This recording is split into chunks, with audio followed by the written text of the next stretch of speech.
Welcome, welcome. Howdy. How's it going? Not too bad. Just noticing the mic shuts off automatically. It's pretty It cool. does. Yeah.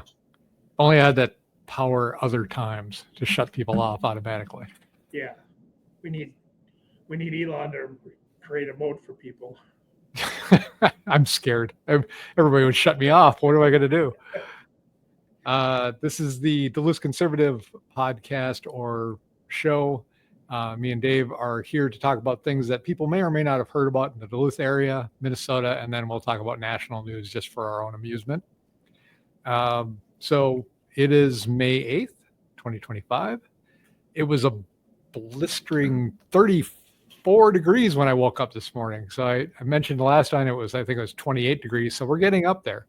Yeah. And then the next few days, it's going to be high of 50, high of 75, high of 50, high of 80. So I'm looking forward to that slapping around of my body and temperature-wise. I think the average is around 52. So, 50 is what we get here in Minnesota this time of year. So, well, down in the cities, it's supposed to be in the 90s, I think, on Sunday and Monday. That's your favorite weather. Yeah, that's just not good. Okay, should we go on? Yeah. So we didn't go to the gym last night. So what prompted you to not go to the gym last night? A setup. I like this. So yesterday, I went to an Elvis impersonator, not an impersonator, impressionist, down at the West Theater on the West End. And he's been here before, and my mom really wanted to go. It was her birthday recently, and one of the things she wanted was to go to it because she said it was so good. And the guy's name is Anthony Shore. So we were at the West Theater last night watching the show, and I'll tell you what, that was a good show. He's an English guy. So the weird thing about it was he'd sing these songs and it sounded exactly like Elvis. And then he'd start speaking and you're like, well, I did not expect that English accent. So that was kind of funny to me. But it seems like a super nice guy, worked well with the audience. He had I think it was 10 people up there on stage. So 3 horns, keyboard, bass, guitar, drummer, and a couple backup singers. And a couple of the people in the band were in the Minnesota Music Hall of Fame, which I didn't even know was a thing. The keyboard player and the guitar player, they'd been playing together since we were born. The year we were born, I think they started playing together. And then the drummer was a retired professor. I think he's got a PhD in music from one of the colleges. So he had a pretty tight band up there. And he kicks it out. I'll tell you what, the guy, his website is elvismn.com. I'm not getting anything for this, by the way. It's just, I highly recommend, if you look at his schedule, I couldn't believe it. I would think that an Elvis impersonator wouldn't have a whole lot of shows to do anymore. But no, he's booked out. I think he's got like 60 things booked till the end of the year. And he talked about coming back to Duluth in December. And if he does, I'm going to grab my mom and probably my wife's mom and her husband and try to go out there if they want to go. So I highly recommend it. I like to start out the show with something positive, and that is positive. He's a really good guy. He did a good show. And I alluded to this earlier. So Elvis, the actual Elvis, came to Duluth twice that I know of in his later years. I don't know if he came when he was younger, but he came in 76 and 77. And the last time he came was right before he died. I think 3 months before he died. So my mom had tickets to see the show in 77. And for one reason or another, she had 2 extra tickets. I think her friend couldn't go. But instead of taking us, her 2 sons, she sold the tickets. So I really would have liked to have gone to see Elvis in person and said that in my lifetime, I saw him actually play. Now, my mom said that it wasn't a great show. He was forgetting lyrics, because he was pretty devastated at that point in his life. He'd really hit it hard after 40, and he died when he was 42. So this was as close as I could get. So it was And he did a really, really, really good job because I've seen a lot of Elvis stuff. I grew up listening to his music because my mom was a big fan. My dad was a fan too. And I learned how to play the drums, playing to some of his songs, which I don't know if you know a lot of his songs, but they're just a drummer's dream job. In fact, I swear to God, the character Animal was based on his drummer from the 70s, which there's a great story with him too about how he met Elvis. And the first time he was around Elvis, the guy's, I think, girlfriend at the time, I think his wife, was making eyes at Elvis the whole time. And so he just resented the heck out of Elvis for a couple of years. That was before he was in his band. I think that was way back. But Yeah. anyway, we're in this concert, and he stops like 4 songs in, and he said, I got this really nice email from this person, and it turned out to be my mom. And he talked about that story about how Elvis came in 76 and 77 and how we've never let her live it down that she didn't give us those tickets to go see Elvis. And this was hopefully making up, which, I mean, it did. Not that I hold a lingering 40-year resentment. No, I don't. No, it was really a good concert. I think he did a really good job. So I would highly recommend if he comes back, if anybody's an Elvis fan or really likes good music and live music, because it's not a 10-piece band. It's probably a 6-piece band, but they kick out the horns. I mean, they kick out the volume, and by the end of it, it was a smoking hot concert. It was very good. Yeah, well, I will have to call out your dishonesty a little bit on that one because since you never seen Elvis live, you don't actually know how well of an impersonation he's doing of Elvis. I may not have seen him live, but I've seen a lot of concert footage. Yeah, but you still had a good time and you still enjoyed it. So regardless of how accurate he was as an impersonator, it's irrelevant because you had a good time. You had a good solid band there and good musicians. Yeah. And so, from my point of view, I don't need the guy to dress up like Elvis or look like him or anything. I want to hear the songs, and that's enough for me. The rest of it is kind of like, what people expect. And there's a lot of people, older people, that had seen him when he was live, and that's what they're reliving. You can see it. I mean, the sheer joy you see in people's faces when they're sitting there listening to him. In fact, he did a section where he gave away, Elvis used to have scarves on, and he'd give them to the girls in the audience. And he said, if you want a scarf, come on down. And there was one woman who just was running down there. He's like, and I was like, okay, you got one. There was like 30 people that went down there to get a scarf. That was amazing to me. I mean, that's a level that I had never seen before. He actually called my mom down to the stage and gave her a scarf personally because she sent him that email, and they sang happy birthday to her in the concert. So that was really nice. Yeah, and on a side note, no one, like the original band, none of the females, whipped their bras on stage. So that was a bonus. The funny thing is, I don't think that happened a lot at the Elvis concerts. Now, Van Halen, yeah, and Led Zeppelin, yeah, but yeah, it was good. So I can't talk about that enough. It's if anybody has any questions, let me know. But ElvisMN.com if you want to see his schedule. Just a nice guy doing a good job, good band, live performance. If nothing else, you're hearing really good music. And he does a lot. He doesn't do all just the ones you might expect. He does some extra ones too that, unless you're like a real Elvis fan, you'll know him. And I did. I've seen the concert footage of the ones he's doing, and I knew him except for one. He did a polka from one of, I think, GI Blues. That one I don't know. Otherwise, yeah. That's not obscure enough. That's the main thing, is you hear good music from a good band. That's right. And then the West Theater too. I give a little shout out to them. Guy running it, he brings in local shows, live shows. He has movies out there. It's like a 1920s theater. It's small, but man, I tell you, the seats we were sitting in, if it was a boring movie I was watching, I'd have been sleeping within 10 minutes. I mean, the comfortable seats, leg room and everything. And I'm 6'2", so, leg room to me is fairly important in those things. And we had some really good seats. They're not all like that. They're not all that roomy, but the ones we were in were nice. So it's a nice theater. The guy does a good job. It's good for local stuff. Where generally is the West Theater? I've never really heard of it. Is that Lincoln Park? I'll tell you where it is.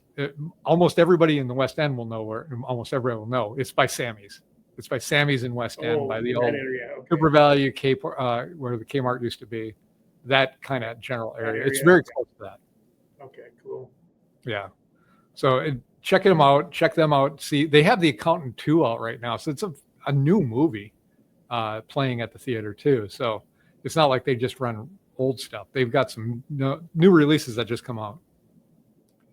We went and saw, my brother was in a band that did the Peanuts Christmas. That was a fantastic show too. The venue in there is really good for sound. So yeah, especially the old ones. Yeah, definitely. Yeah, Wes does a good job though. All right, let's move on to some more interesting news that people might not have heard about. Hey, Dave, did you know there's a Palestinian deli in Duluth? I heard about it last year for 2 seconds. Yeah, it's gone. They're closing down. So I don't wish badly on anybody, and I don't really care one way or another. It's just that they made a big deal out of it. And the interesting thing to me was in the news article, they talk about the general stuff. It's been around a year. You know, it's really tough to have a business in this city, and it's tough to have especially a restaurant. My God. But the deli was named for the Arabic word for Palestine. And so the last line in the article, the deli, named for the Arabic word for Palestine, was vandalized last July. That's the last line. They don't mention anything else. They link to a story. I don't know why that was important to talk about, that they were vandalized last July. Yeah, that doesn't make a lot of sense. Yeah, there was people down here blowing out windows and door windows downtown last year. If I went out of business, would it say, you know, his building was vandalized last year? Probably not. I don't think that had to do with anything, but it was free advertising for them. No, but during the Biden years, a lot of restaurants went out of business. So this is just part of it. That era of high, record inflation, it's hard to keep a business open with that type of mentality running the show. So, well, the COVID lockdowns brought down a lot of small businesses. That was, at some point, I'd like to do a retrospective of that to warn people never to let that happen again.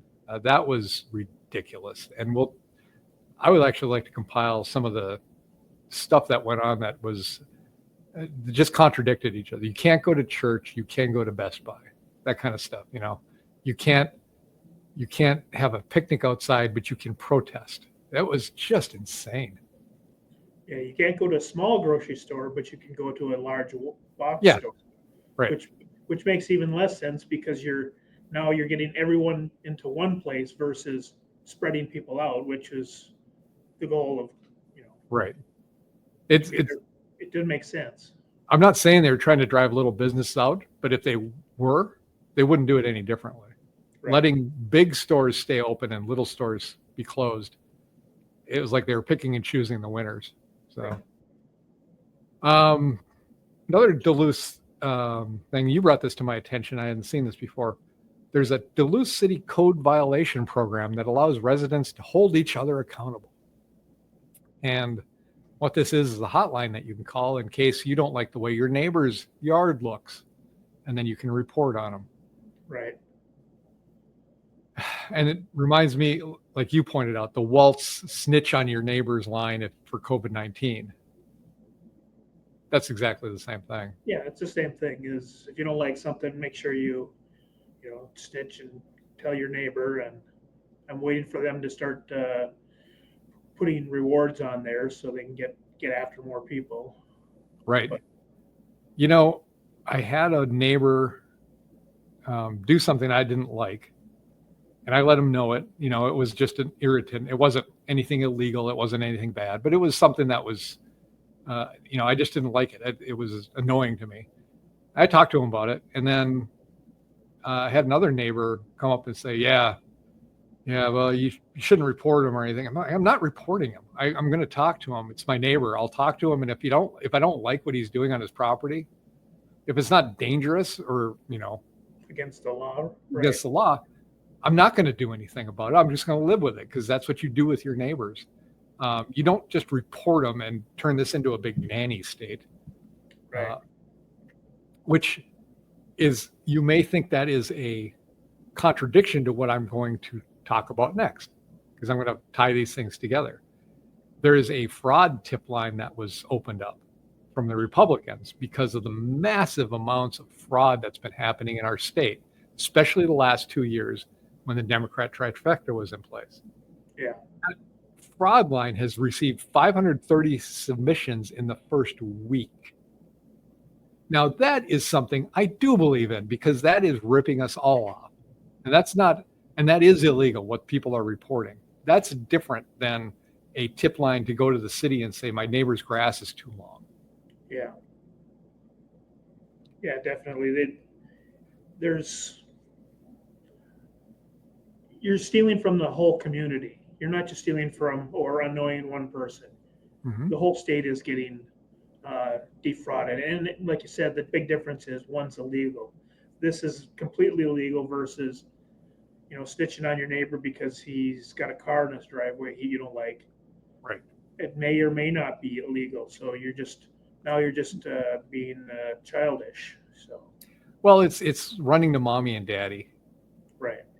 I understand there's some things that happen that you want to. If you're not in a homeowners association, I mean, the city is basically one big homeowners association to begin with because it has its own code.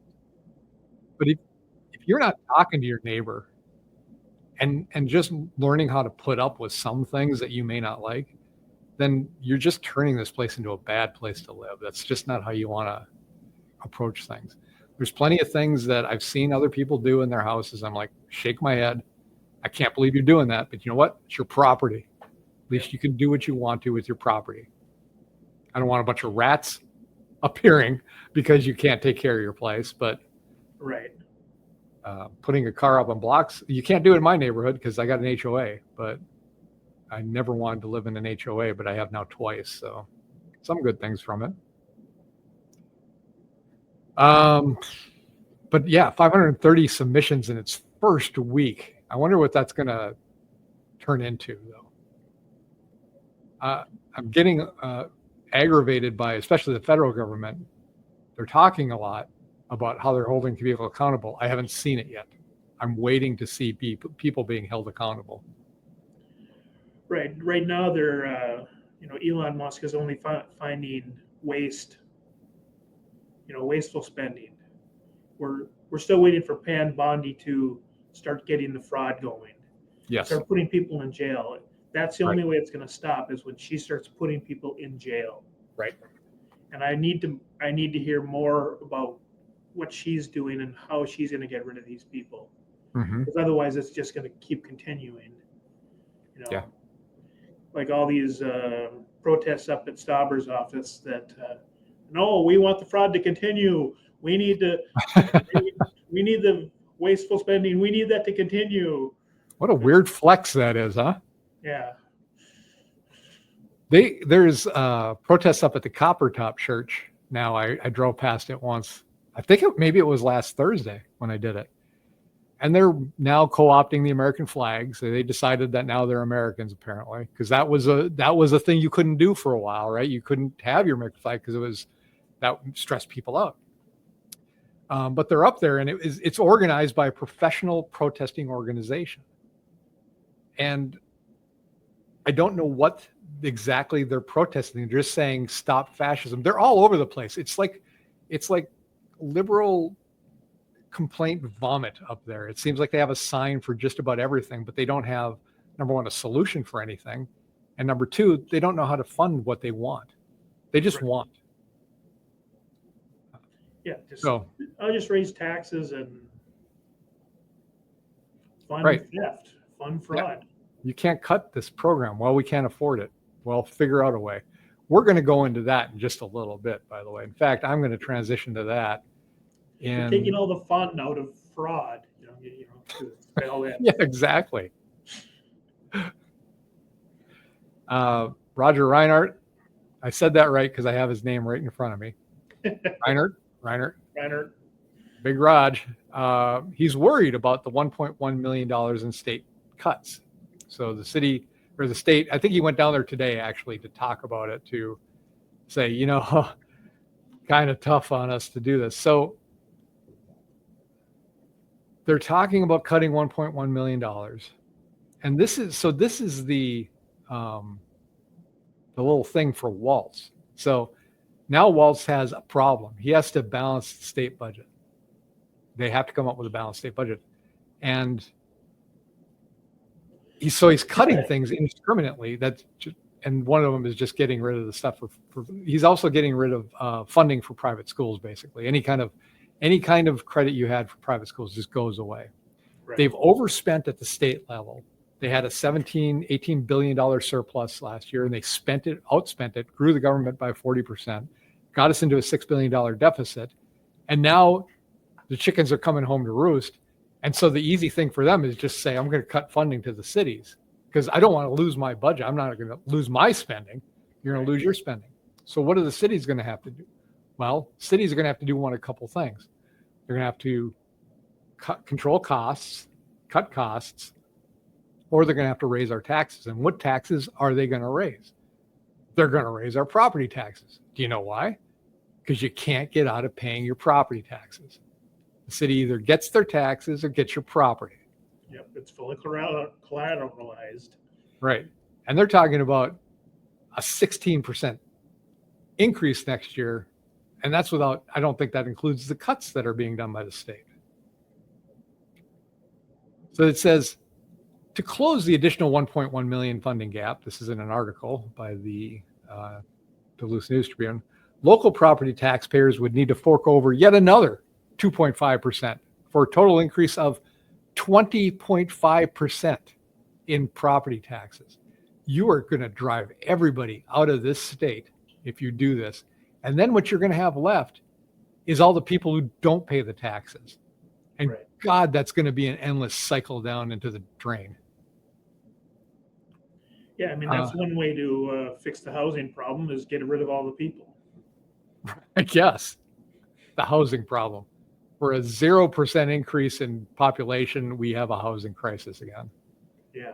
But, I mean, I was thinking about this too. This isn't a new thought, but, they're double hitting us too, because I got a thing in the mail talking about the increase in the value of my property that they determine. So they increase the value of my property, which means that they get a larger chunk of money no matter what. And then they increase the percentage on top of it. I don't know at what point do I think I can retire, because I'm going to be spending more on property taxes than I did on my first house payment. Yeah, they're driving all the old people away, people that are on a fixed income. Right. They just can't deal with it. And I noticed that he never talked about cutting things. So no.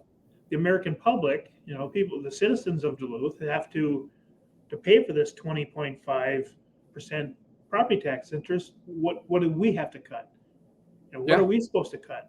They don't even consider that. They think, well, we just raise taxes and that's that. Right. There's got to be something that they can, let's call Elon up and see how we need to approach the city to find some of this wasteful spending. Honestly, if you look at our budget, the police take the biggest chunk out of the budget. And it's tough to cut the police. They're honestly, they're not funded the way it is.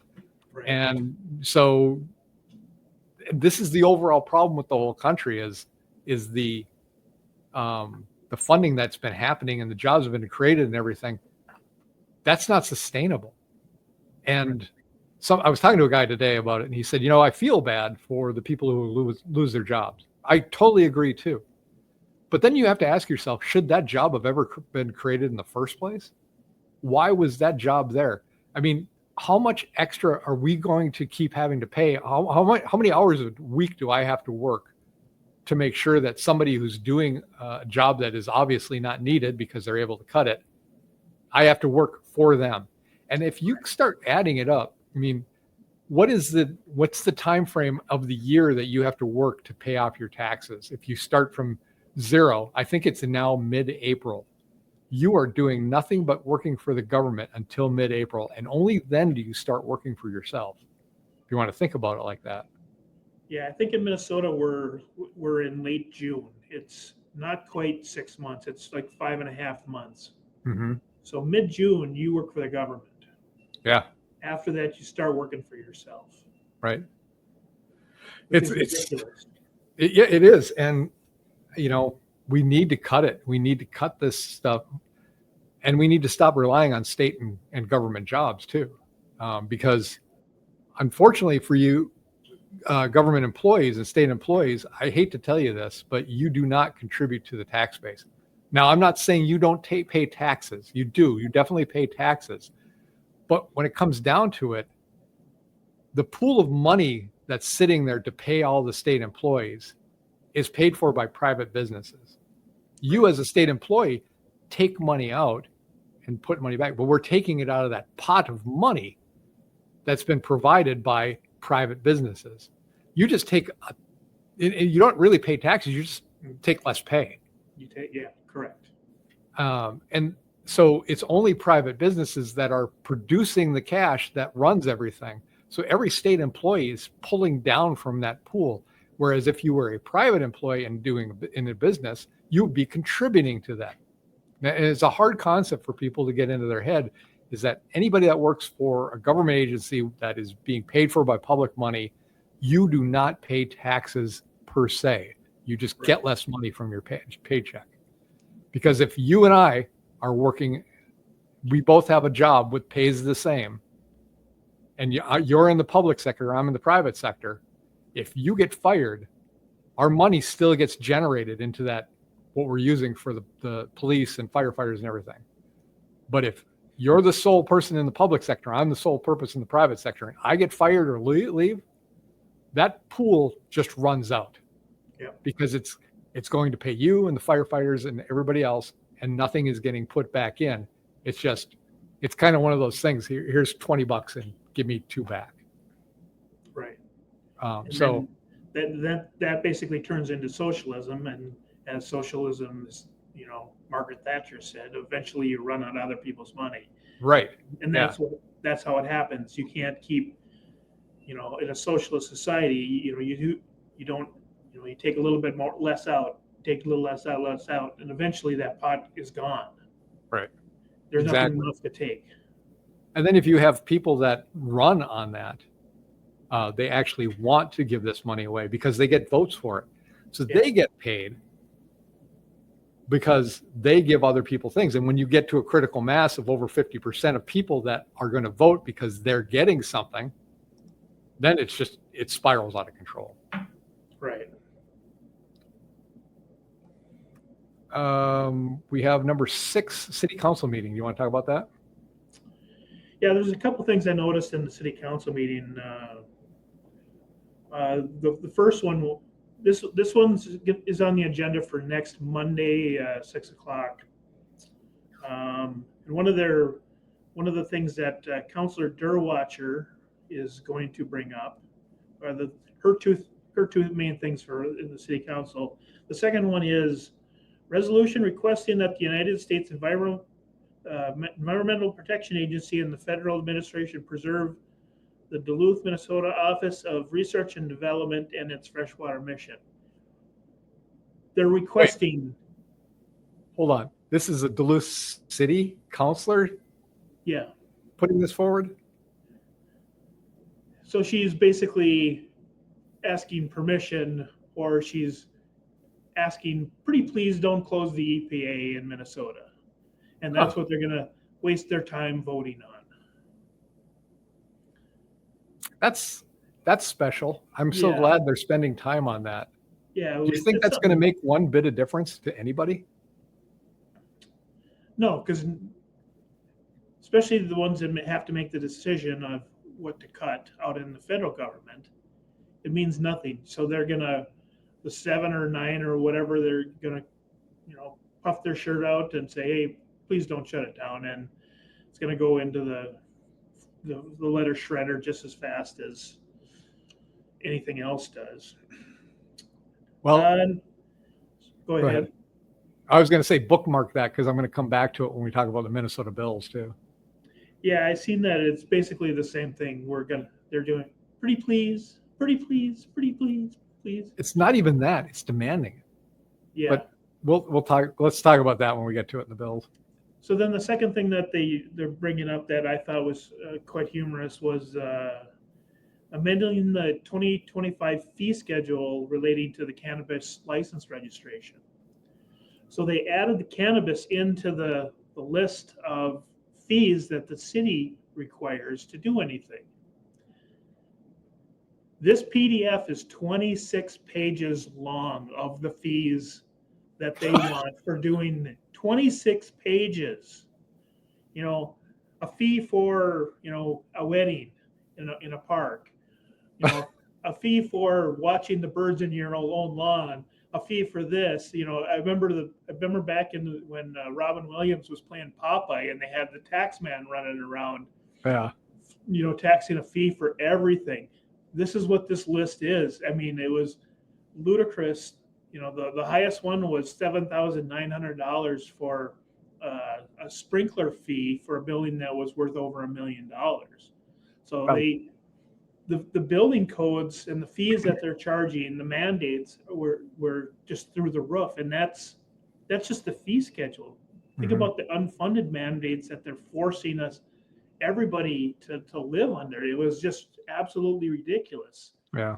They said for the cannabis registration fee, first year if you win the lottery for the cannabis license, your first year is $500 to open a business. That's just to open it, and then every year past that is $1,000 just for the blessing of the state to operate your business that you've risked all your, risk your whole house and family's welfare on. So the state gets $1,000 a year on that. And I got a question. Yeah, go ahead. Maybe you know the answer to this. Can you grow your own cannabis in your house? I mean, I'm not saying can you. I know it's possible. Is it legal to? Yes, it is legal to, but and that's where I don't know specifically. There's a maximum amount allowed. It's like 4 bushes or 5 bushes or something like that. So whatever it is, it's a very small amount. Yeah, well, otherwise you need the blessing of the state because, it's so important that they be involved with everything. Right. And yeah, I started going over the fee schedule and it was too much. And I'm going to continue to go over it and find more humorous things, but it was just completely ridiculous about how they've got a fee for everything. Right. And why? What kind of clairvoyance do they have over every one of these businesses they just smell the money. That's all they want, the money. Right.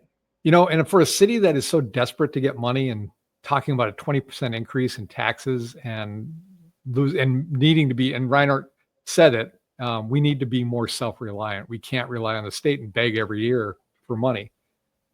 Let's talk about Lester Park again. Yeah. Why aren't we pursuing this hotel? $10 million we estimated. It could be more, it could be less.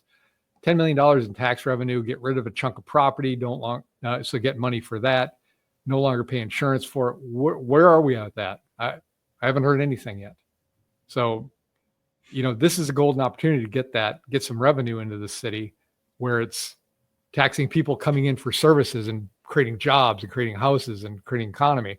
That's what you're supposed to do, not sit there and try to have 26 pages to figure out how to tax an ounce of pot. Right.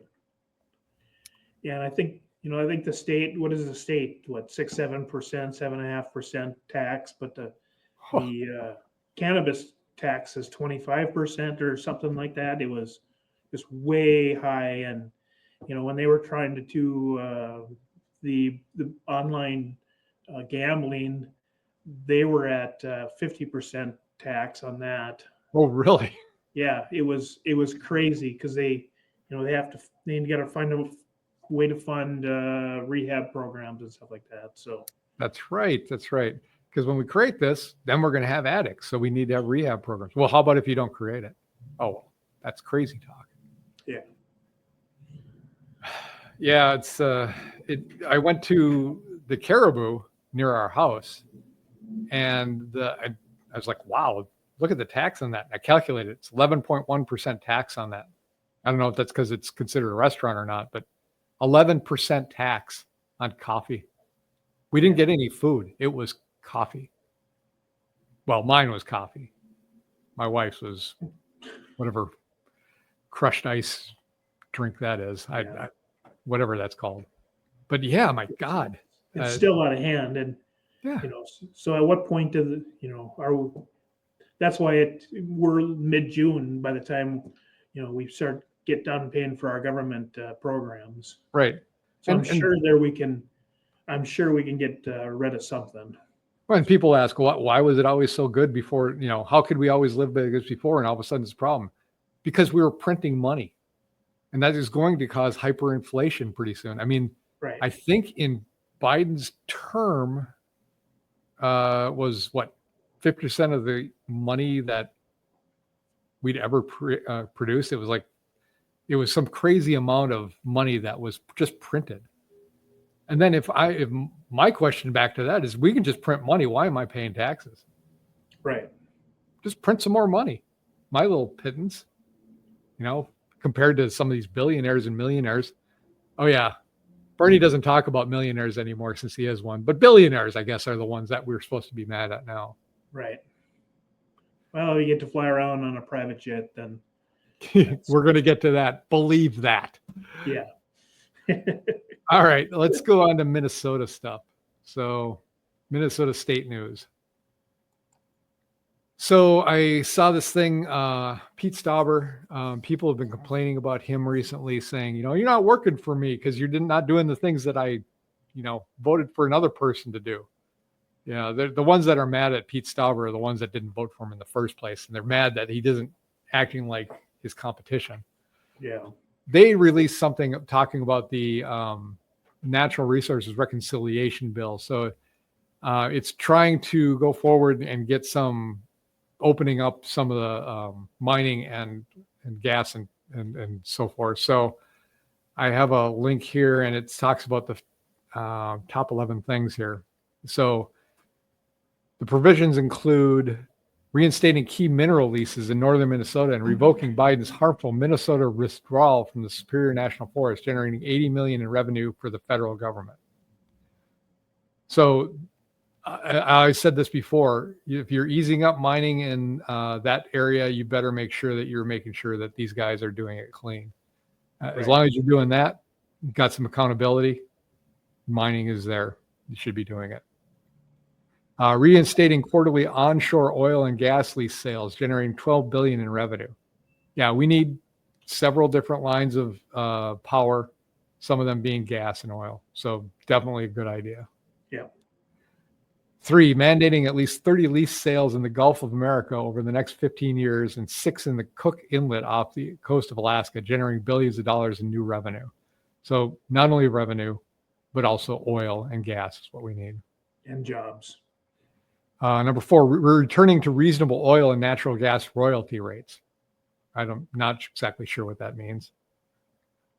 5, requiring geothermal lease sales, generating $23 million in new revenue. Resuming leasing for energy production in National Petroleum Reserve in Alaska. Resuming coal leasing on federal lands. Increasing timber sales on federal lands. Rescinding various wasteful slush funds established under the Biden administration in agencies such as the National Oceanic and Atmospheric Administration, U.S. Forest Service, National Park Service, and the Bureau of Land Management.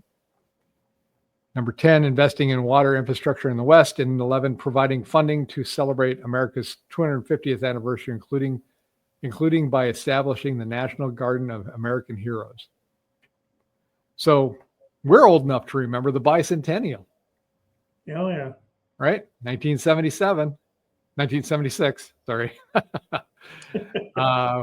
We were what? 9 years old at that time. So now we get to see a 250th anniversary. And I'm very happy that Trump is president for this because it should be fantastic. It should be very patriotic. I remember the first one was very patriotic, and that was under Carter, right? Correct. So that was a thing to behold, and I'm looking forward to this as well.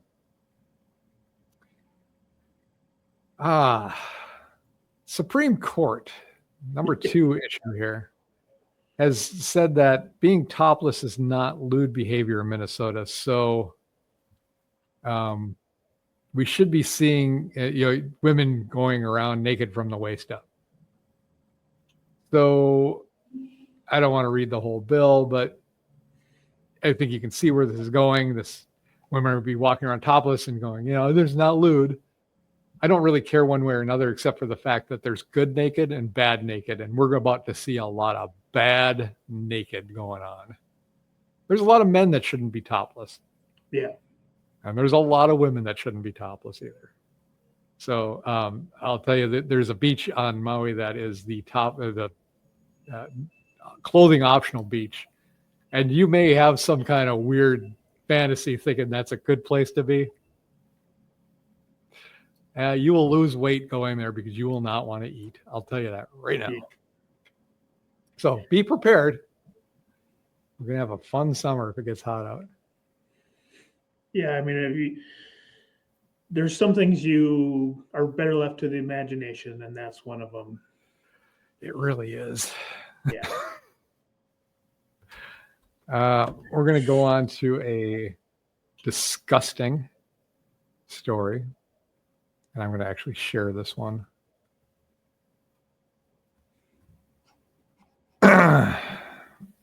Minnesota State Trooper accused of producing child pornography. It's one level to possess child pornography. It's another one to produce it. So, wood chipper, drop from a helicopter, something. Yeah. This guy is found guilty, obviously. Innocent until proven guilty, but if he's found guilty, I don't care what they do to him. 29 years old. Unbelievable. And for those who don't really know, the prisons have a moral clause to them, an unwritten law that goes around the prisons that if you abuse a child, you've made yourself a target. Because the prisoners, no matter how disgusting, even if they've murdered someone, they don't like child predators. Right. They probably have their own kids. Yeah. So this guy going into prison is the best thing because he'll spend basically the rest of his life every single day in massive fear of getting killed or getting beat up in the prison. There's no way you can watch this guy or the prison guards can protect him 24/7. So that's one strike against him. Number two, he's a straight ex-state trooper. Oh yeah, I didn't think of that. Yeah, so now you got two strikes against him. There's no way anyone's going to be able to protect him 24/7. He's not going to have a good time. No, so you think the El Salvador prison is bad. This is going to be extremely bad for him. So if, like you said, if he's found guilty, he's going to have some serious problems the rest of his life. I'm going to point out a line here, and I'm just going to end this. Through the investigation, authorities found several videos from April 2023 of Plonsky sexually assaulting a female infant. I don't have words. That is disgusting. And that's what prisons for the rest of your life are for. Right. All right. Let's move on to something a little more fun. The Department of Justice is coming after Mary Moriarty from, what is she? She's the prosecutor for Hennepin County, I believe. Correct. And this woman has been trying very hard to put the systemic racism into our laws. So she is now going to be probed for racial favoritism with criminals. And this came just a week after she put out some memo saying, it's not an order, but you should take racial history into consideration when you're handing out the laws and handing out the sentencing, which is just flat out racism. That's all it is. Correct. So this is one of the things where you're talking about Pam Bondi. Get on it. If we could get rid of her, get rid of Keith Ellison because he's being investigated. Yep. Get him out for legitimate means, but get him out. And maybe we can start healing this state up a little bit from the Tim Walz era. Right. Even the head of the ethics committee in the House, Bobby Joe Champion, he was acquitted with a 2-2 vote. So he really wasn't acquitted. 2 Democrats to 2 Republicans. So he really wasn't acquitted. He was, he was level 2 of our justice system, where you find the right judge to to ignore it. So So that's another person that needs to go bye-bye from the federal DOJ, because like you said, we've got all these people in the state that are missing justice because they don't have to. Right. There's no one there to prosecute them. Honestly, Walz never talked about fraud until there was a hint that the Minnesota House could be Republican controlled. Correct. Before that, it was just, he didn't even address it. He just let it happen. Right. Minnesota Senate passes earned sick and safe time modifications. So there was this law that they handed down from, the high court of whatever, prestigious offices there are, that said, oh, you get to give people 48 hours of sick time a year on top of everything else they get. Well, how are we going to pay for it? You figure that out. We've already done all the thinking for the law. We don't have to pay for it too. Right. So they've made modifications to that because small employers are like, okay, how am I going to pay for this? And they didn't have an answer for it. So a DFLer sponsored this bill, and it would exempt farms with 5 or fewer workers and small businesses with 3 or fewer workers or employees. The modifications also permit employers to ask for documentation of an illness or safety emergency after 2 straight days. Wow, they actually get to ask for actual form saying you were actually sick when you said you were. Right. So, but this isn't good enough for Jen McEwen, DFL from Duluth, a senator. Said on the floor Tuesday she was opposed to the modifications and specifically has concern for employees who work on farms because they are some of the least protected, powerless workers in our society.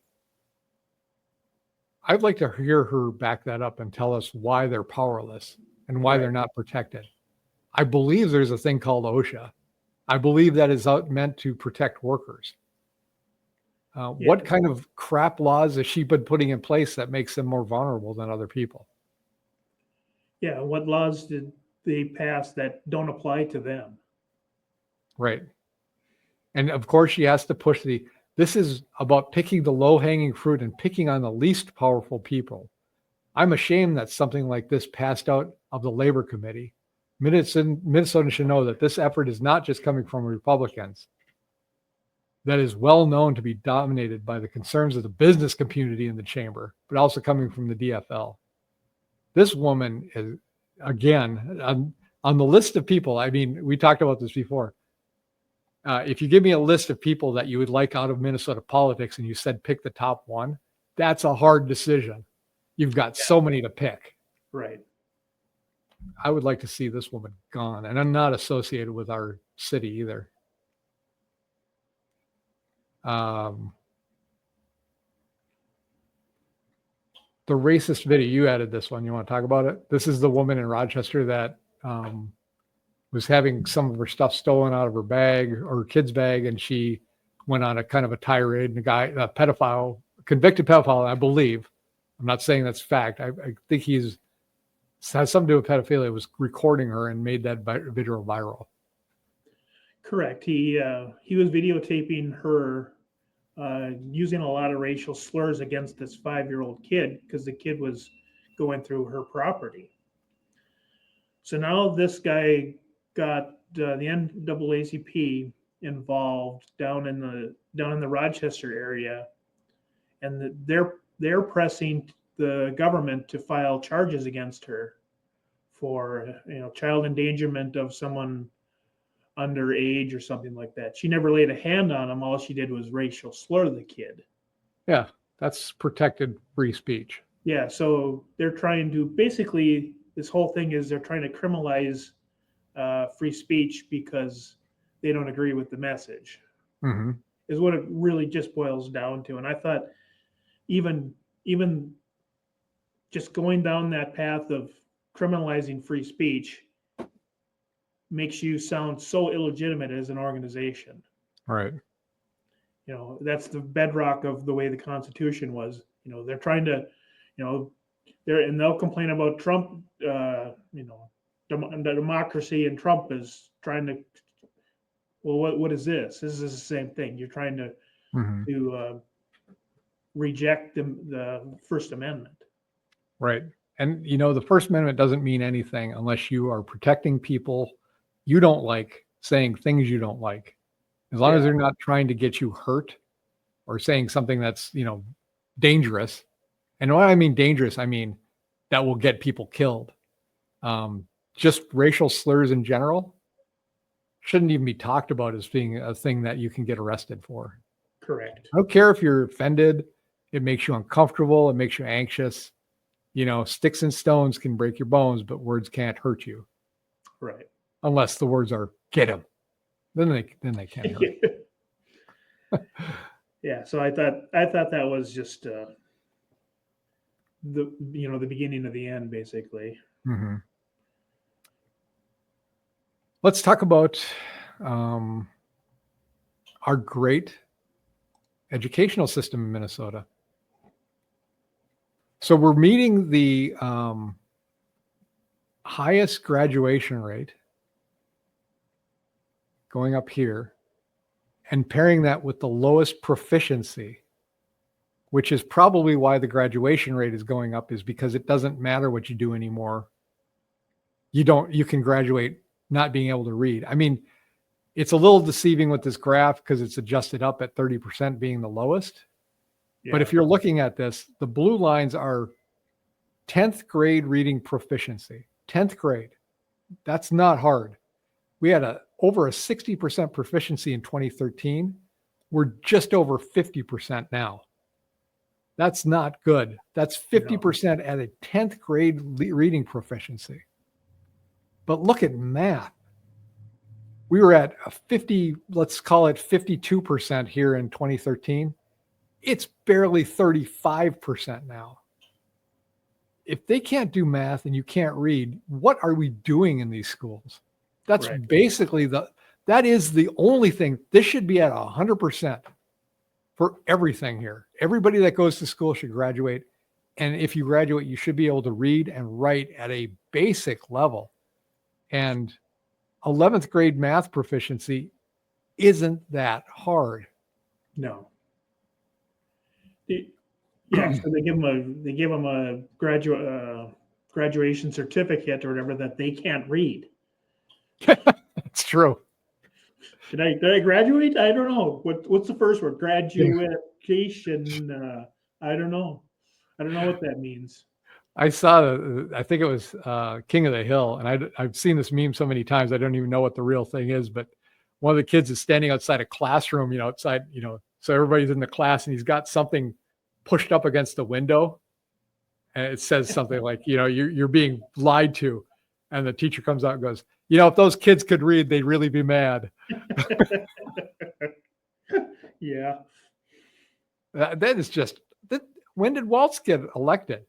I mean, here's COVID-19, the thing that killed everybody's. Look at this. This thing is on a steady drop. Yeah, he's in his second term, so that's next year. So basically 7 years ago. So yeah, Mr. Teacher, Mr. Education. Maybe it's his machoism that's causing me duress. So maybe this is what the kids can't get past because he's just too macho. Yeah. All right. I want to go through this. So we're going to move on to the Minnesota House bills. And this, I'm going to share this. And this, I want to see the contrast. You've got a Republican representative and you've got a Democrat representative, but listen closely to what the Democrat representative says. It's just a snippet, but let me get it here.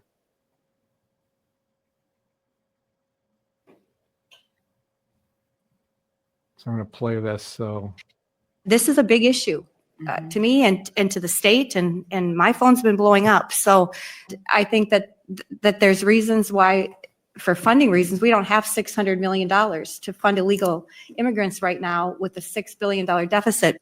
Representative Purcell. Thank you, Mr. Chair. Just in a response to that. So this is the DFL woman, and this is a great example of why some people should not be in any kind of leadership position whatsoever. I can't disagree with this woman more. So here goes. As farmers, as a pregnant person, as a working family, regardless of what your background is or how long you've been in this country, you deserve that, because I do believe that people deserve dignity and health insurance the way our system is set up right now, regardless of what their status is. So that's the worldview I come from, and that health insurance was really important for my family as we started a small business and we started a farm and we started our family at the same time. And I don't want to take that away from anyone. Thank you. She has got nothing but endless amounts of money that she doesn't earn that she wants to give away. That's not generosity. That's theft. We have a $6 billion deficit, and they want to spend $600 million on people coming from other countries into this country. They should go back to their own countries and make that place work out for themselves, and then let us work out ourselves here in this country. We go back to one of the first topics about Duluth's raising taxes versus finding things to cut.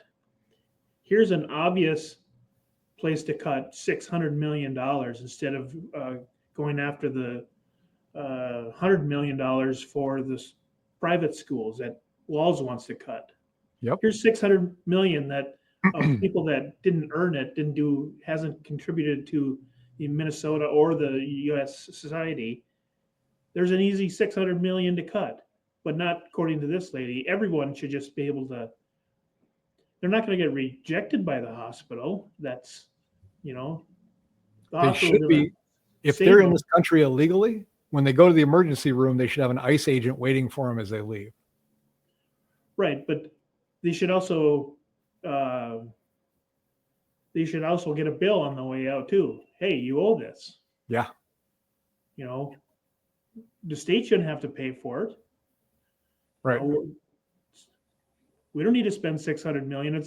It's already the amount of people that have already signed up for free healthcare that are illegal aliens are 3 times what it started out as. Right. So we're already almost to 18,000 people that. Why wouldn't you? I mean, you find out you got the gravy train in this state, of course you're going to come here. Right. You're actively pulling these people in. We need to disincentivize these people, not attract them. Right. But this woman's whole thing is, well, and then they cut out, I didn't see this piece, but I heard it before. I don't think anybody is illegal. What does that even mean? They're here illegally. We have laws about how to come into this country. Right. If you break those laws, you're here illegally. They're not an illegal person being that, you're against the law. That doesn't make any sense. You are in a place you shouldn't be. If you sneak into a theater, are you surprised when they find out that you're not just well, I'm here now, so I want free popcorn and I'm going to watch the movie. No, they'll kick you out because you're in some place you didn't pay for. You don't belong. We haven't vetted you. Get back to your own country. Make it work out there. If they're sending they talk about all the people that are coming here that are so helpful to our country. Wasn't that taking away from their country all the people that are so helpful. They should go back there and help their countries. Yeah. Well, did you also notice she's not a woman? Oh, she's a person who had birth or gave birth or something like She's that? a pregnant person, yeah. Yeah, I noticed that too. And I just let it slide because it's so ridiculous. Yeah. So she's off on the deep end. Yeah, I mean, yeah, she's using all the right terms for her. But I don't want somebody like that in charge of the money I have to pay in, because I have to work hours to give her money so that she can give it to things I don't believe in. And it doesn't make any sense. She doesn't have the capacity to understand what it means that she's doing to people. She should not be in a leadership position. Shame on the people who elected her, and shame on anybody who thought that she would be a good candidate.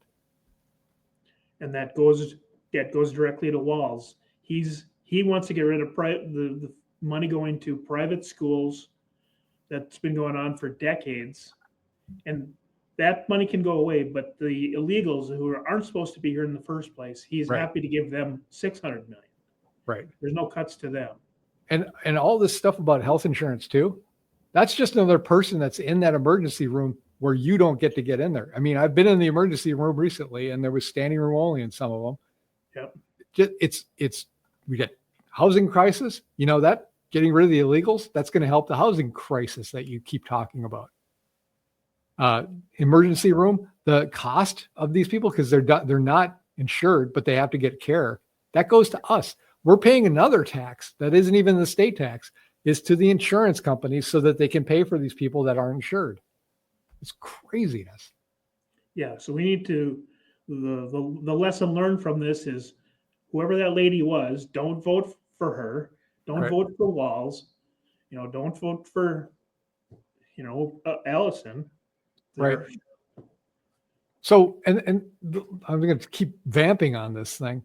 They call us, so they say we don't have any compassion because we don't want to help people. I would love to help you. I don't want to pay for it because that means I'm working for it. So if you have these altruistic ideas of how you want to help people, I'd love to help people. If it didn't cost me anything, sure, I'd be happy to. Sure, go ahead. I don't care. But it costs something. It costs my time, which is the most valuable thing I have. And it means I have to work days, weeks for other people to be here so that she can grant them this so they don't have to work and they don't have to do anything. And I resent having to be at work where I could be home, or I could be my wife or my kids or my grandkids, but I have to be at work because I have to help pay your bill.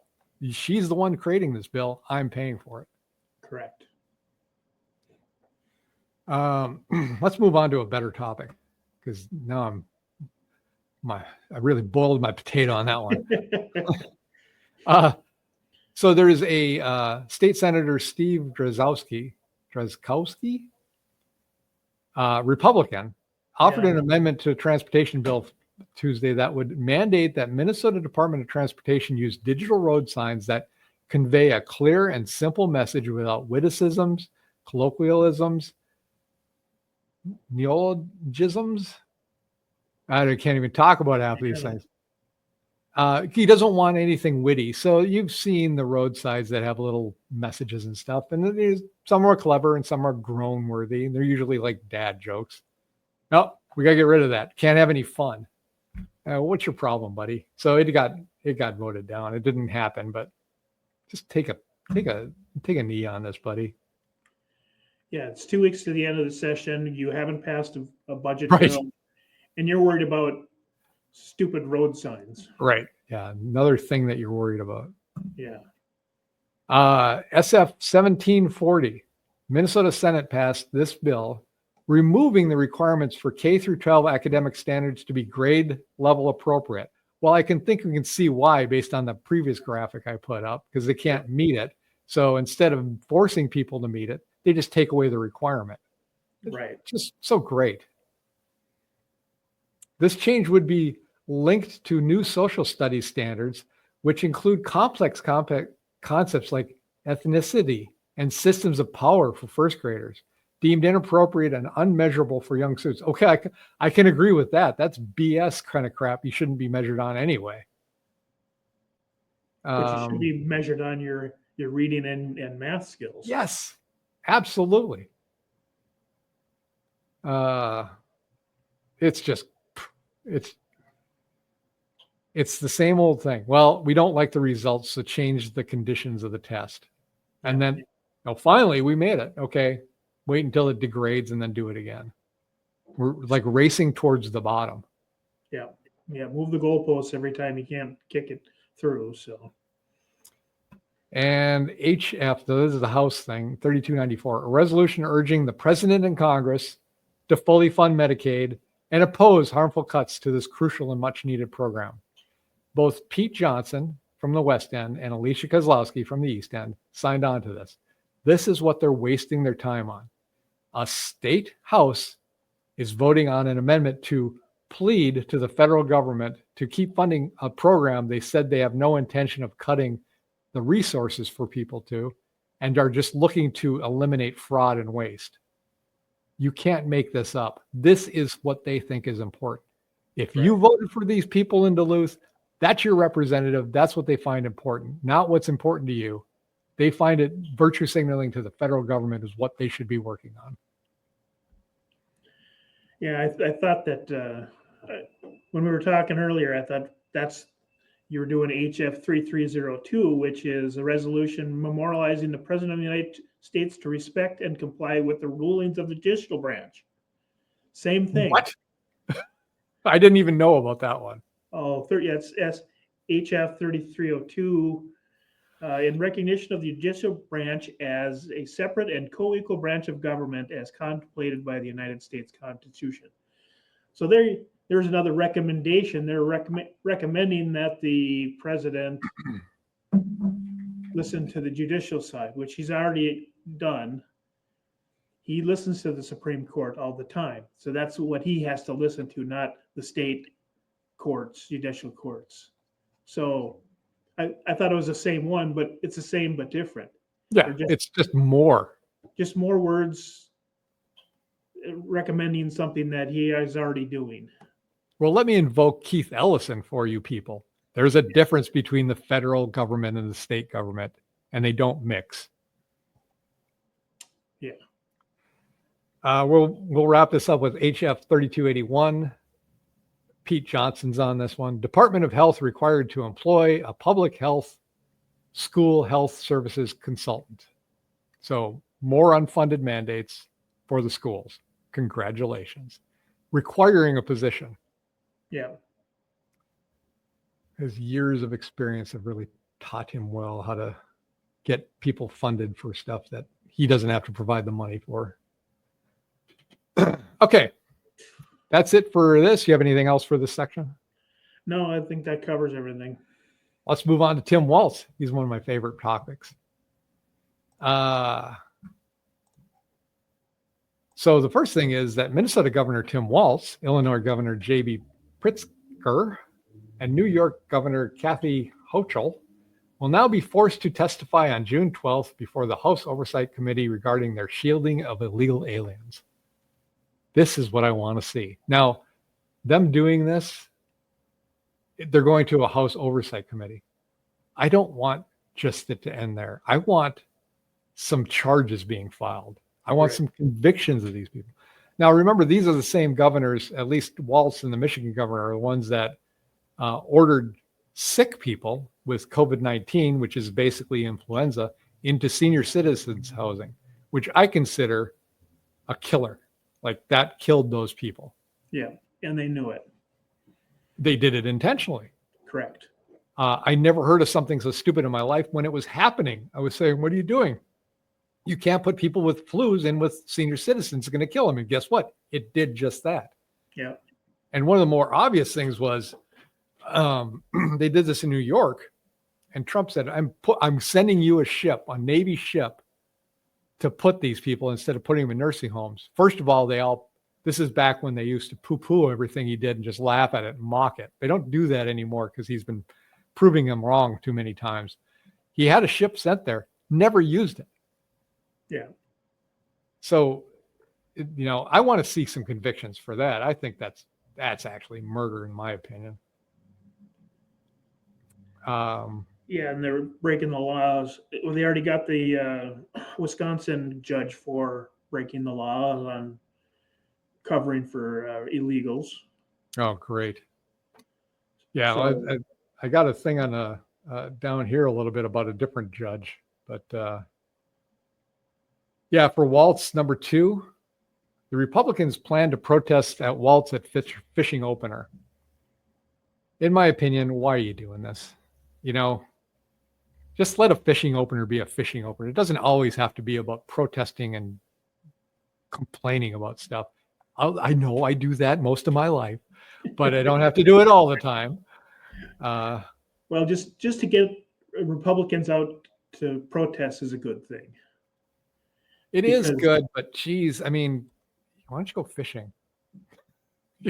We got to have some healing. This is just what I'm talking about. For these protesters are going to be out there every Thursday or every weekly on the Copper Top Church because they want to keep picking that scab and never letting it heal and always being agitated. Now, if the Democrats are going to do it, the Republicans are going to do it too, and that's what this is. This is just picking the scab. But God, could we just be able to be getting for our 250th anniversary? Can we please just stop this for a year and enjoy it? Like I was a kid back then when we did it, but everybody was very prideful about the United States, even though we were in a bad time. We were getting our crap kicked out of us by Japan. It was depressing. I mean, listen to the music. I'm probably going to have a lot of hate people about that. The TV shows were depressing. The movies were depressing. You know, we had some good stuff, but it all felt very gelled at the time. We were like very proud of our country. We made it 200 years. I mean, we were a great experiment. Now we're at 250. I hope this stops. So just quit.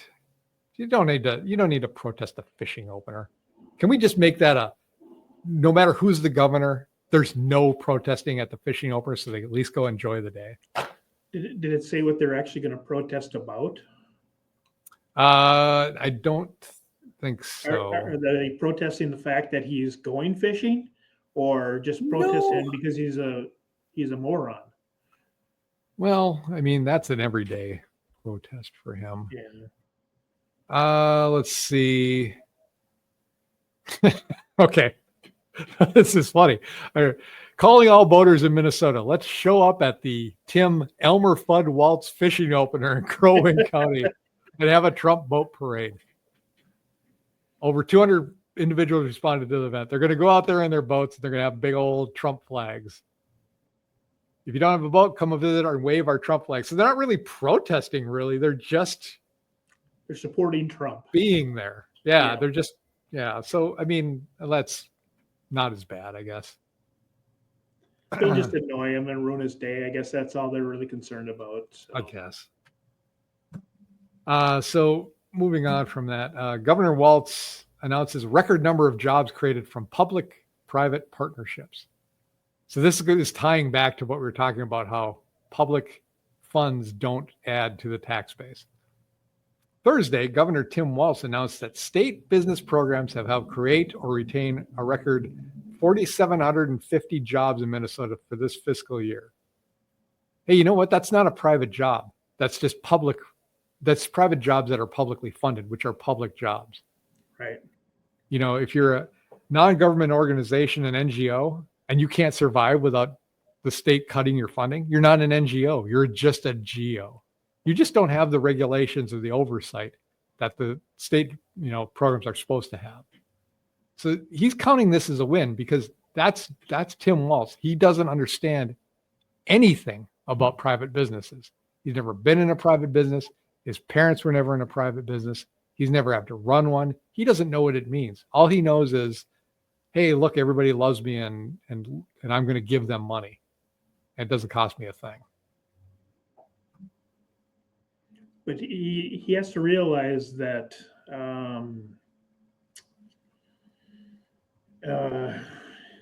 he didn't create any jobs. Yeah, you can if you just pay somebody to do basically a worthless job, that's not a job. You're just paying someone. That's why you'll call it welfare instead of a job. And the reason I found out the reason that most people start NGOs is, and the government funds it, is because they don't have the oversight that the government does. So if they want to start doing some illegal things or immoral things that the government can't do because of laws, this is how the government funds stuff they want to, stupid stuff they want to happen. They want to get around the regulations they've put them in place themselves. Correct. So they created laws that were too oppressive for them. They know how to get around them. You start an NGO, they don't have the oversight. You just funnel them money and they can do what they want. And then you can force the government not to do things you don't want. So it's a perfect cycle of just corruption. And then the NGOs are legally can fund the campaigns of. Yeah, exactly. Yeah. So you give money to an NGO, it turns around and gives back money to your campaign. So you now just effectively taking public money and giving it to a campaign. Yeah. Keeping them in office, keeping them fat and happy, keeping the cycle going. Yeah, all this stuff boils down to is they stay in power, and that's all that the Democrats are been doing lately. So right. Let's move on to national news. I think we're over an hour into this thing. We got to keep it under 2 hours. I want to talk about all the people that are talking about Biden being a fascist and going into fascism. This is what fascism looks like. When the feds are investigating people because they deem them to be spreading disinformation, things they don't like, things they've considered misinformation, like the COVID-19 shot and where it originated from. They consider that disinformation. Well, it turns out they were right, but it doesn't matter if you consider it disinformation, even if it is true. This was probably one of the most corrupt governments, if not the most corrupt government the United States has ever seen. And not just this, but all the other nefarious things they were doing behind the scenes. So as soon as you start talking about fascism with the Trump administration, you better start knowing how to answer questions about what about this stuff they were doing here. And, it wasn't just Biden. This was Obama, too. Obama sent the IRS against conservative groups to break the Tea Party. He was actively, and I'm not just, this is my understanding, this is the truth. If I'm wrong, please correct me, but I believe he knew about the people listening in on Trump's conversations during the campaign.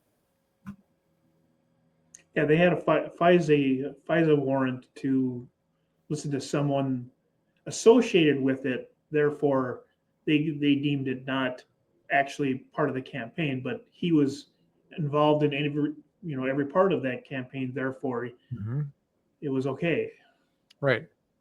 In August, billionaire Facebook founder Mark Zuckerberg, CEO of the company Meta, admitted in a letter to the Judiciary Committee chairman Jim Jordan that the social media giant was subject to government censorship around stories related to COVID-19 and the 2020 election. And then he said he's going to fight that in the future. I don't know why he couldn't figure that out earlier. He's not a child. Right. But I don't know if I'd trust him. But yeah, I mean, that's just one thing. So when you don't talk about fascism, talk about how these guys were using the system to suppress things, trying to win elections, trying to silence people from talking about things they didn't want you to talk about. Well, yeah, that's how they put General Floyd in jail. Is they sued him into bankruptcy until he couldn't defend himself, and finally he had to say, "Yeah, fine, I'm guilty." Right.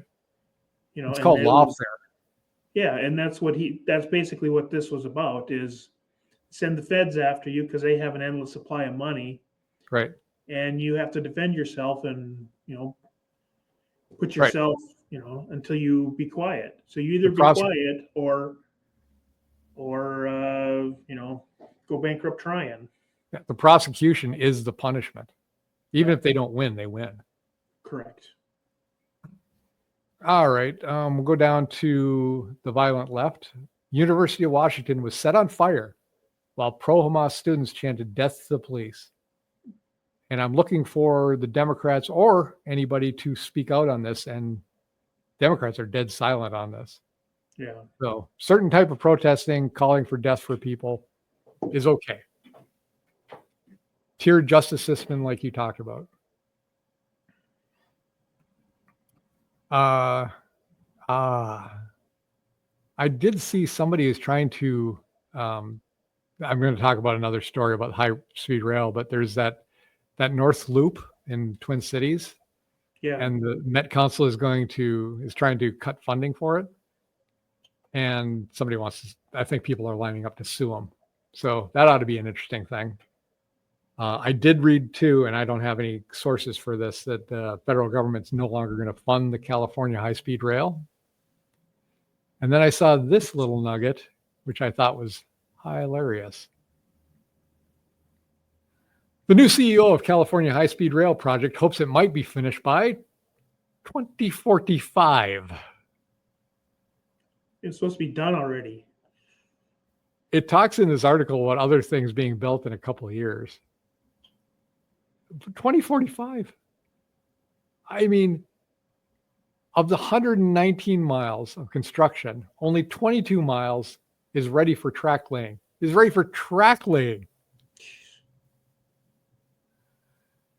Oh my gosh. It just is a money pit. Yeah. But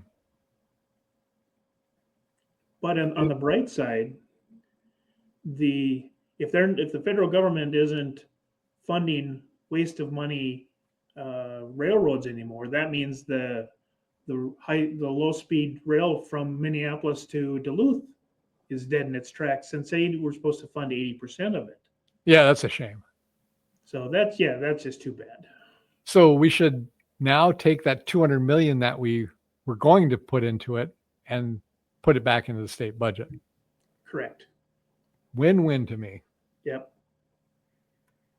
2045, 20 years before it's even done, $200 billion, billion with a B, for a system that will, that's just completing it. That's not maintenance.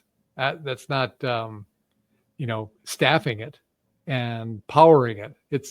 It's a money pit that will have no end. Yeah, I don't know if this is sort of related, but did you see that they're going to the Minnesota state government for $20 million a year to do the maintenance for the U.S. Bank Vikings Stadium? Oh my God. Why are we funding that? Yeah, we already had to pay for it. Now why do we have to pay to maintain it? Wasn't Right. that figured in? The thing's used all the time for concerts, and you didn't figure in maintenance for it. Especially when the owner's worth $8 billion. Yeah, I know people. I used to watch football all the time. I stopped watching it after the idiots started taking a knee, and then when they did the so-called Black National Anthem, I was done with it. I didn't want to have to watch this anymore. Right. Because we have one national anthem. You start splitting it off to groups. It's not worth it anymore. I know people like football, but these places can pay for it themselves. Why do we have to pay for it? It's not our job to pay for your little sports stadium. You're paying these people millions of dollars. Everybody's flush with cash inside the league. Pay for your stadium and maintain it. And if you can't, leave. Yeah. Yeah, especially when the NFL just dropped $35 million to hold the draft outside of the Green Bay Stadium. How much? $35 million, because they had to build stages and places to, I don't even know. I looked at what they build in, and it attracted 250,000 people, but still, if they've got that much money, they can donate to all the stadiums that they're playing in. So. Right. How many people go to these games? I mean, you know how expensive it is to go to a game? Parking. It's a day-long activity, first of all. You're not getting out of there under 12 hours. Right. You go there, you park, you walk, you have to buy food, you buy the tickets. You're talking like a couple grand to go to a game now. Who could afford that? And people are being and have been held hostage my whole life with this kind of stuff. How badly do you really need to have football in your state? Correct. That you're willing to put up with this garbage? I know it brings in a lot of money when they have games. They have how many, 16 games a year, 8 on the road, 8 games a year. Yeah. Is it worth it? I don't know. I don't think so. I mean, But back to the original point, they have enough people coming into the stadium to pay for the upkeep of the stadium. Yeah. The rail from in California will never make, $200 billion over its lifetime. The rail from Minneapolis to Duluth will never, under any circumstance, pay for itself. right. Are you going to charge 10 grand a ticket every day? For someone to use it? No. Right. So. And people will say it's a public service. Well, it doesn't matter. It's still costing a lot of money. Yeah. And we have alternatives. There's buses. Run the same amount of time, cost about the same amount of cost. The infrastructure is already in place. These things make money for the places. So these are businesses that are doing it, that are making enough money to survive and pay for their own business, as opposed to a government program that will not pay for itself, that will cost the same when it starts. And then you have a service fee, and then you have to rent a car when you get there, right? Yes. Yeah, and then what if the demographics of each region change where it's no longer, accessible? Well, you just change the bus routes and you're done. Right. You sit down in a meeting and you're done. You're not changing the rail. Right. It takes 10 years to change where the rail is. A bus, they can do it overnight. Right. The DTA bus drivers, you call them in and say, hey, go to this place, start over here instead of over here. And he'll go, okay, give you the thumbs up, and off he goes. And you just change it and fix the problem. Right. It doesn't work that way with rail. Well, plus you're sharing it with an actual company that uses it for business.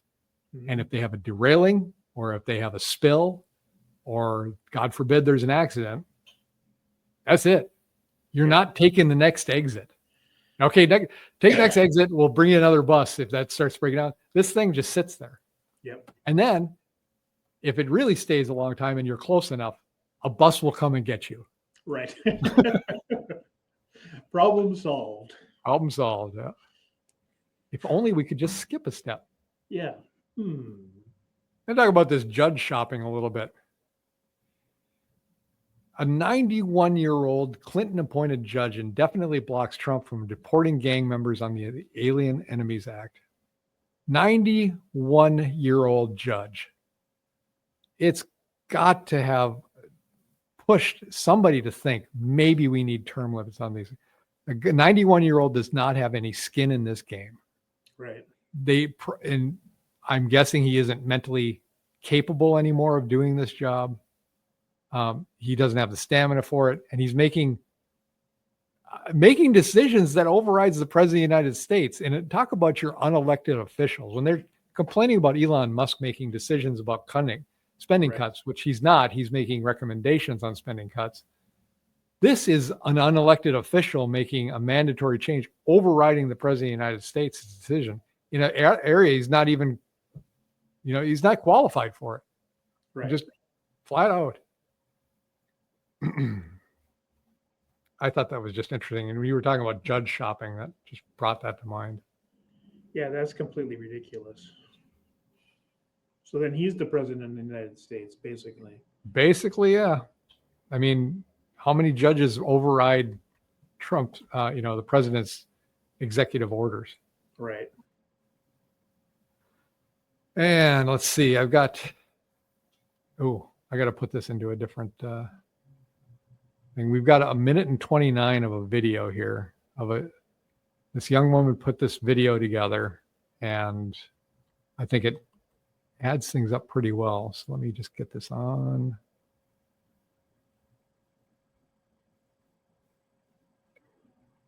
Here we go. So let me share this.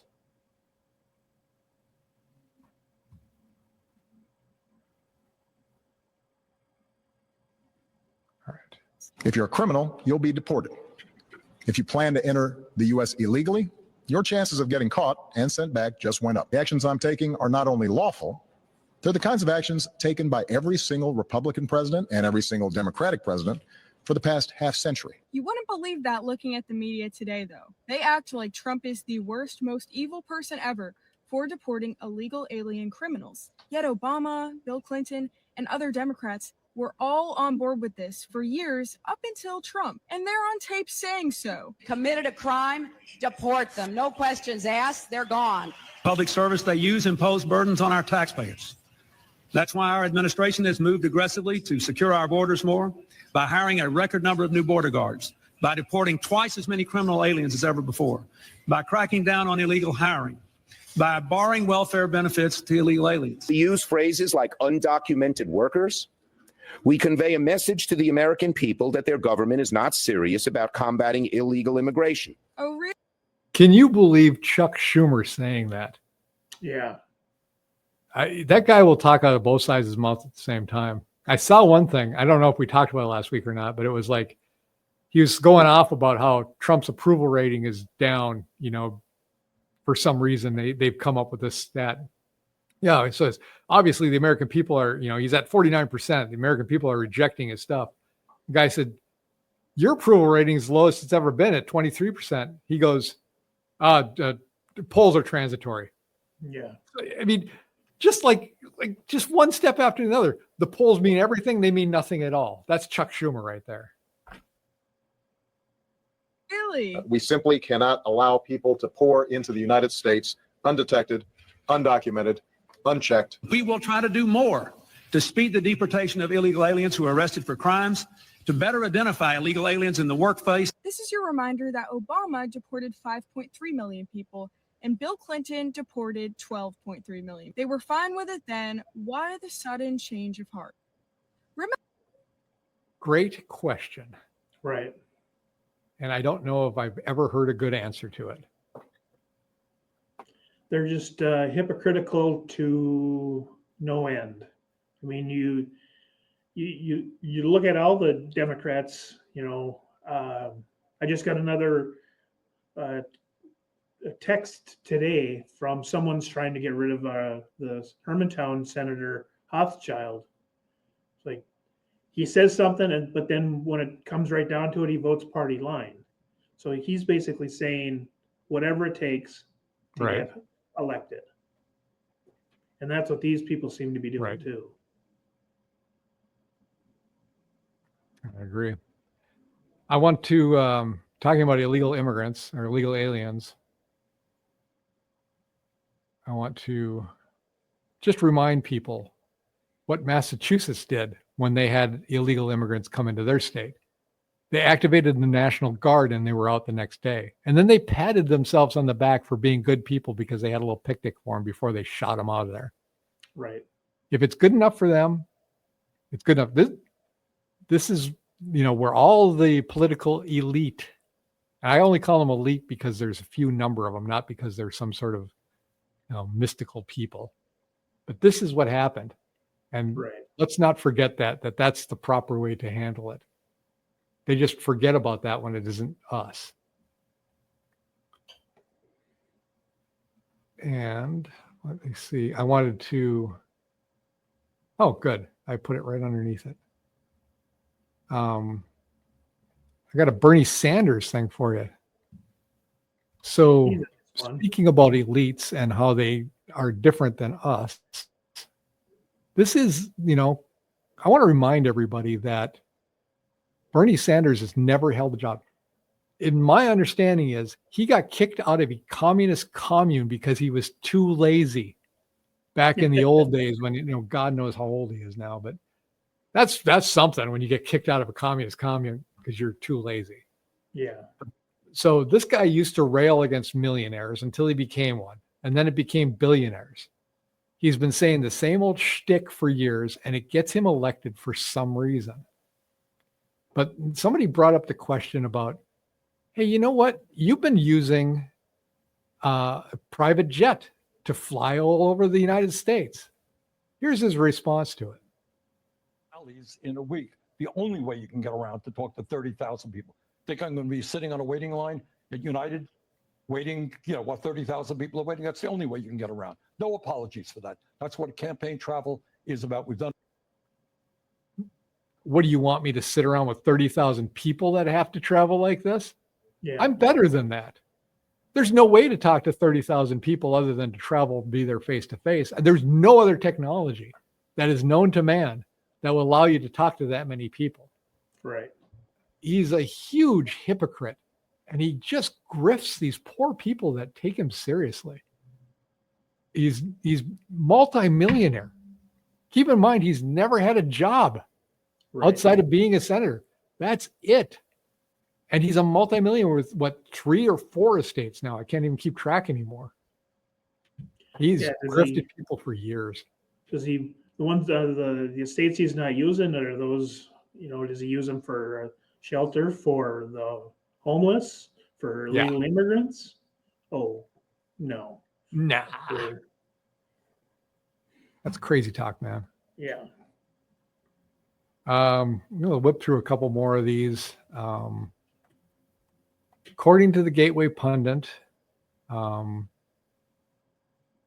speaking of people who think they're better than us and are just creeps, and I haven't read this yet. I haven't seen it. O'Keefe Media Group releases explosive undercover video exposing Prince Andrew's sexual relations with minors and ties to Jeffrey Epstein. So I haven't seen it. I want to watch it. But Duke of York, and remember, I believe his mom kind of disowned him at the end. She stripped his title, and she didn't get him thrown in prison or anything, but I think she knew the writing was on the wall with what was going to happen with him. Yeah, and I just heard that O'Keefe and his group went into hiding because they going to release some highly damaging material from some highly up there people. So he's probably one of them that would go after him. I would think someone in the federal government, if it was a Clinton or a, Obama, that would go after him. So, but O'Keefe's in hiding for that reason. That's so sad. Yeah. I mean, and this is, so maybe there's more to come than just this British politics. And this rumor has been out there for years. I mean, this isn't brand new information, but if he's got some evidence, that's great. Expose these guys and put them in jail. Put them next to Maxine, the one that actually had to pay the price for everybody else's stuff. Yeah. Not that she's innocent. I'm not defending her at all. No. Next one is in Virginia, a trans athlete recorded students inside the locker room. So this girl who's convinced herself that she's a boy has gone into a boys' locker room, and the boys, boys in the locker room, especially in high school, they're going to be saying stuff. And so they weren't threatening her. I didn't even know that they were talking to her. They were just saying things like, boy, this is creepy. Yeah.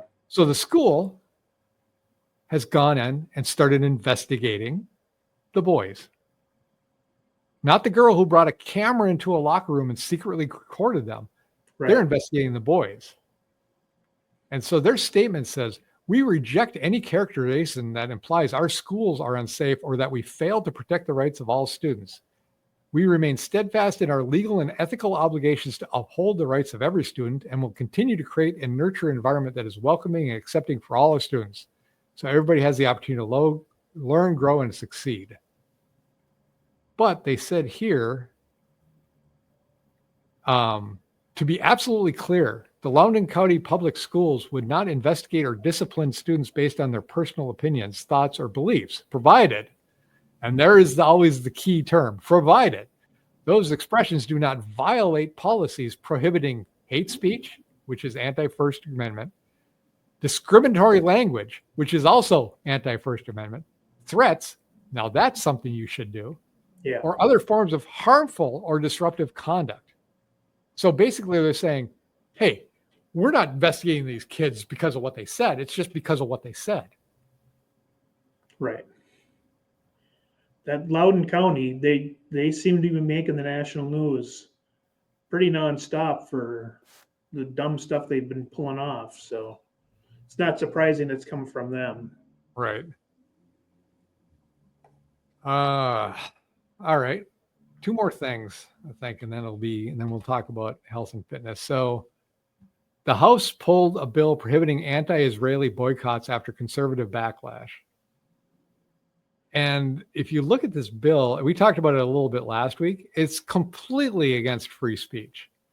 But I think it was putting people in jail, or proposed to put people in jail for 20 years if you spoke against Israel. I do not understand these laws that are popping up. North Dakota has something like that. Yeah. And Kristi Noem, is that who's North Yeah. Dakota governor? She was Correct. touting this thing, and I couldn't believe she was saying it. It's so anti-First Amendment. I can't believe it. Yeah. And again, and I think I said this before, I don't care what country you're talking about or what race or creed or anything. You can't put laws on the books that are this specific and are just, you can't say anything bad about this group. That's not the way we do things here. They're going to keep trying, though. They will continue this. The federal constitution very specifically says you can't, do that. So why isn't somebody, putting a stop to it right when it comes out? I mean, that's just Right. so anti-First Amendment. Right. All right. The last thing is we have a new pope. Well, not we. I'm not Catholic, but Catholics have a new pope. First day of voting, it was like, I remember when they've done this before and it took days upon days, but this one came out and it's the first American pope. First pope from America. His name is going to be Pope Leo the 14th. And that makes me think of a Bugs Bunny cartoon. I just think about that Martian. That was, my name is Leo the 14th. And I'm not mocking you Catholics, I know a lot of Catholic people, and they're all great. The boots, the people on the ground, the rank and file Catholics are very good people. I've never met one. Well, I have met one that aren't good people, but for the most part, they're very good people and they're very religious. They very much, Christians. When you start getting to the upper echelons, that's where I start having the problem. That's where I start seeing the corruption and the people that aren't very Christian. But the people that go to church every week, all great people. But we got this new guy, and he's 69 years old. He's the 267th Catholic Pope. That's a lot of popes, man. Yeah, I didn't think it was that many, but wow. That's King Henry VIII was one who split England away from, the popes. So they've been around a while, obviously. And after the death of Pope Francis, who was the first Latin American Pope, and had led the church for 12 years. And here's the kicker: and widely sought to open the state institution up to the modern world. And I've had this discussion before with people. If your religion is worth anything, you don't change the dogma because times change. You just keep preaching your religion. Yeah. If you're changing it to adhere to some sort of social construct or social things you think, then you don't have a religion anymore. You just have a membership group, and people join because they like what you say. Right. So I never understood that. I hope this new pope is a little more conservative and a little more traditional. I have all said for many years, on paper, I should be a Catholic. I can't get past the corruption I see at the upper levels. So I will continue to be, I guess, floating. All right. Yeah, that Pope Francis, I don't think he cared too much for the Bible myself, but it was a very odd time. Yeah. Yeah, I mean, when people used to say, "Is the Pope Catholic?" I was like, I don't know. It's hard to say sometimes. Okay, I want to quickly go over my bills. I do want to keep this under 2 hours, but I want to go through my 13 bills. And I will pop these up. Well, no, I won't pop them up. I'll just talk about them. Number one, and I'm going to go through these quick. Punish businesses who employ the illegal aliens, and this will stop illegal immigration very fast. Try to recruit an AI center in Duluth or the Northland. Take advantage of President Trump's initiatives about AI centers, and also just get on board with some of the things that the federal government is trying to do. I mean, you don't have to fight everything. You can try to get, if there's an opportunity to take it. That includes number 3, the manufacturing incentives. Work with city reps in Duluth. See what we can do about getting manufacturing in the city. The more manufacturing in the state is good for us. We're a shipping organization. We're a hub. Even if it's not being done here, we benefit here if we're shipping it out on the Great Lakes. Number 4, no dual citizens can hold public office or be a judge. No foreign-born citizens may hold a public office or be a judge. The first one is a like. The second one is a want. I really would like it if no foreign-born citizens were politicians or in judge or any kind of authority on public policy. Number 5, no geoengineering, which is meaning spraying things in the air to try to modify the climate. And people say it's not happening. Well, if it's not happening, I guess this law doesn't hurt anything, does it?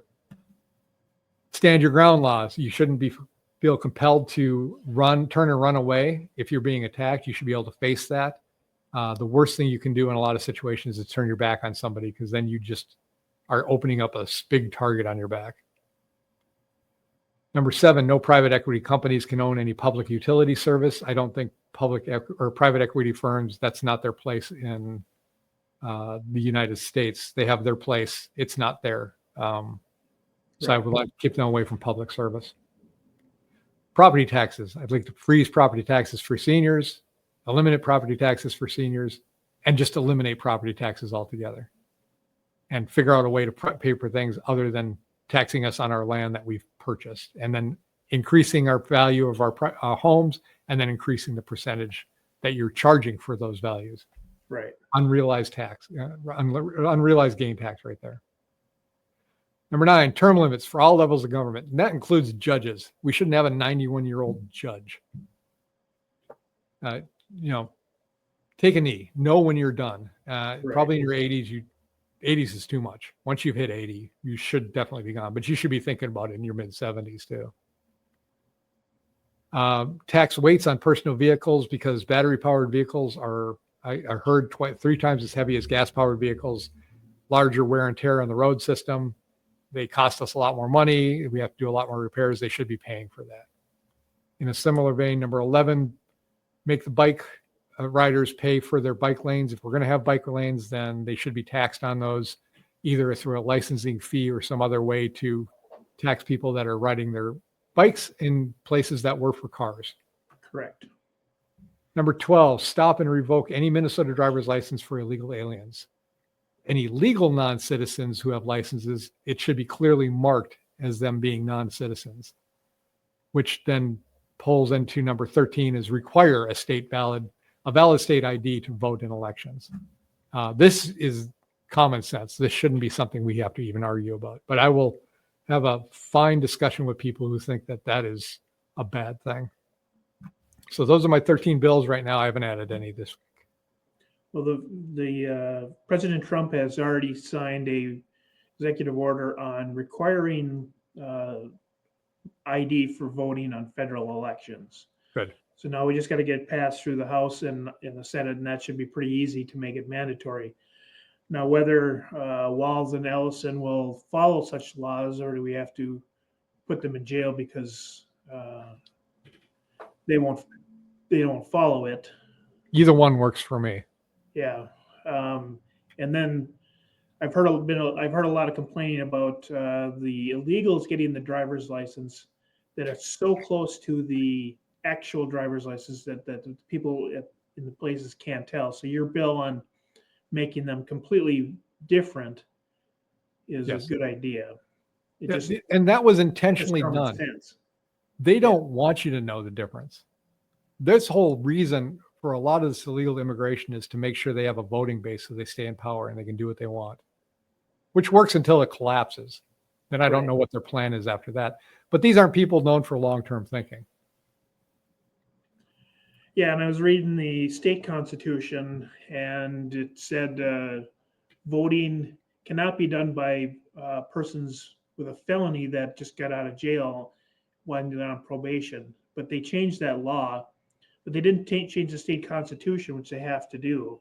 Oh, If okay. you're going to change this constitution, so the bill that Walz and they did under the trifecta is actually illegal now. We got to get somebody to. It's unconstitutional. It's unconstitutional on the state version. So we have to get somebody to sue to get that removed Right. too. But you like we said, tier 2 is judge shopping. Mhm. So who knows what actually going to happen with that? Right. Get some octogenarian judge. Right. I don't even know what it is in your 90s. That's 80s. I don't know what it is in your 90s. I don't know my Latin that well. No. All right. I think that kind of wraps it up for tonight. Let's talk about health and fitness, just so we know. Eat healthy. Get out and work out or do something during the day. Get your sleep and read a book. Got to give your mind a sweat too sometimes. I don't read that much, but when I do, I enjoy it. But it's good. Educate yourself. Even if it's not reading, watch documentary, learn something, do a craft, do something like that. Yeah, do a crossword puzzles, Sudoku, anything like that. Or work with your hands, learn how to do woodworking, something like that. That gets your mind activated in different ways. Yep. Definitely keep moving. I think I ran 3 or 4 times this week. So I did get some good running in. The weather's finally getting nice enough. I tried going out on one day and I was like, well, it's nice outside. I'll go running. And it was pain. That was not fun, but we worked out twice, I think, right? Hit the weights. Yeah. Yeah. Yeah. So I'm at three times lifting and twice just cardio. That's fantastic. So I did a pretty good so far. The weather, it's going to be easier once the weather gets a little bit better. So Right. I'll take it. Right. All right. Well, I think that's it for this show. We're going to round up here in under 2 hours. I had a good time tonight. I think we covered a lot of really good stuff. Yeah. And we still didn't get to everything. So. Right. Yeah. And stop complaining about how I pronounce words. I'm doing my best. So yeah. not you particularly, but I've had people comment. All right. Well, we will be back here next week. I hope you had found out something new. And if you didn't, and you stuck with us this long, I'm glad you did. Please like and subscribe, get people to watch the channel, and we will be back next week. And until then, I am Sean. I'm Dave. And we will see you next week.